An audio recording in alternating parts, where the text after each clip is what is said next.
Masjid Menara Kudus merupakan salah satu masjid tua di Pulau Jawa yang menjadi saksi sejarah terjadinya alkulturasi antara kebudayaan Jawa, Hindu, dan Islam. Masjid tersebut dibangun oleh Sunan Jafar Sodik atau lebih dikenal sebagai Sunan Kudus pada tahun 956 Hijriah.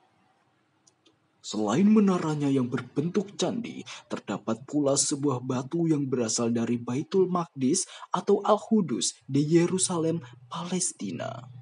Menurut hikayat, batu Baitul Maqdis atau Al-Qudus yang merupakan kenang-kenangan saat Sunan Kudus bertandang ke Masjid Al-Aqsa di Palestina itulah yang kemudian menginspirasi lahirnya nama Kudus yang berarti suci.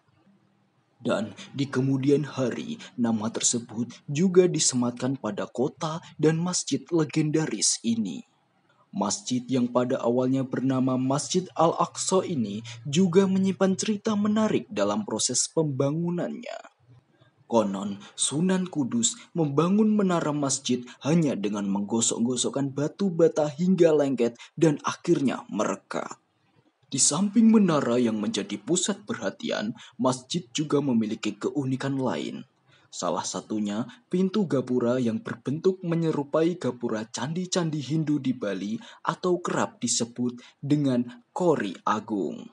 Uniknya, selain berada di depan, gapura ini juga terdapat di dalam ruangan utama ibadah. Menurut sejarah, gapura tersebut merupakan sisa gerbang dari masa awal masjid. Gerbang ini dahulu dikenal dengan nama Lawang Kembar atau Pintu Kembar.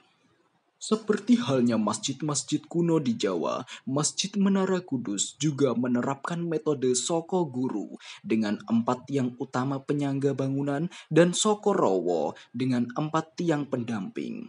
Soko Guru ini belum pernah diganti sejak renovasi tahun 1918.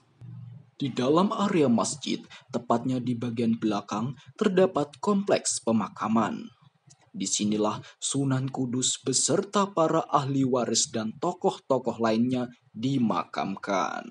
Oleh karenanya, masjid ini dikategorikan sebagai masjid ziarah dalam daftar cagar budaya. Perlu Anda ketahui, masjid ini telah beberapa kali direnovasi hingga tampak seperti saat ini. Renovasi pertama pada tahun 1918 merupakan momentum pembongkaran masjid.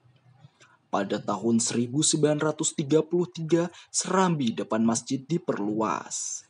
Disusul perbaikan atap ruangan masjid pada tahun 1960. Pemugaran terakhir dilakukan oleh Sasana Budaya pada tahun 1977 sampai dengan tahun 1980.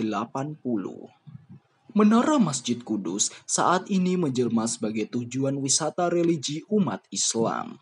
Masjid ini selalu ramai dikunjungi wisatawan dari dalam maupun luar negeri. Tak ayal lagi, keberadaan masjid ini telah memberikan dampak real kepada dinamika perekonomian masyarakat sekitar.